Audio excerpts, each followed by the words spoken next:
রাষ্ট্র কাঠামো মেরামতে ৩১ দফা ও জনসম্পৃক্তি বাড়াতে মঙ্গলবার ঢাকা, নারায়ণগঞ্জ এবং গাজীপুর জেলার নেতাদের নিয়ে প্রশিক্ষণ কর্মশালার আয়োজন করে বিএনপি।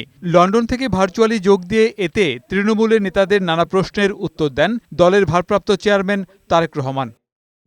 সমাপনী বক্তব্যে তারেক রহমান বলেন, দেশের সকল মানুষের আকাঙ্ক্ষার প্রতিফলন তাদের ৩১ দফা সংস্কার কর্মসূচি। যেই দলের নেতাকর্মীরা এত অত্যাচার নির্যাতন সহ্য করে এই পর্যন্ত আপনারা এসেছেন, এই পর্যন্ত দলের ঐক্যকে ধরে রেখেছেন, এই পর্যন্ত জনগণের আস্থাকে ধরে রেখেছেন, আমাদের ভেতরে যদি কেউ নিজের স্বার্থ হাসিলের জন্য এই আস্থাকে আঘাত করে, এই আস্থাকে বিশ্বাসকে, জনগণের আস্থা বিশ্বাসকে নষ্ট করে, আপনাদের নেতা হিসেবে আপনাদের প্রত্যেকের প্রতি আমার নির্দেশনা থাকবে, শক্ত হাতে সেই লোকগুলোকে দমন করতে হবে আপনাদের। বিএনপির ভারপ্রাপ্ত চেয়ারম্যান অভিযোগ করেন, গঠনমূলক রাজনীতির কারণে তাদের জনসম্পৃক্ততা বেড়ে যাওয়ায় এখন অনেকের হিংসা ও ষড়যন্ত্রের মুখে পড়ছে তার দল। আপনাকে সেই ষড়যন্ত্র শুধু এই দলের বিরুদ্ধে না, সেই ষড়যন্ত্রের অংশের মধ্যে আছে আরেকটি ষড়যন্ত্র, যেটি হচ্ছে এই বাংলাদেশের বিরুদ্ধে, বাংলাদেশের স্বাধীনতার বিরুদ্ধে, সার্বভৌমত্বের বিরুদ্ধেও ষড়যন্ত্র অব্যাহত রয়েছে, থেমে যায়নি।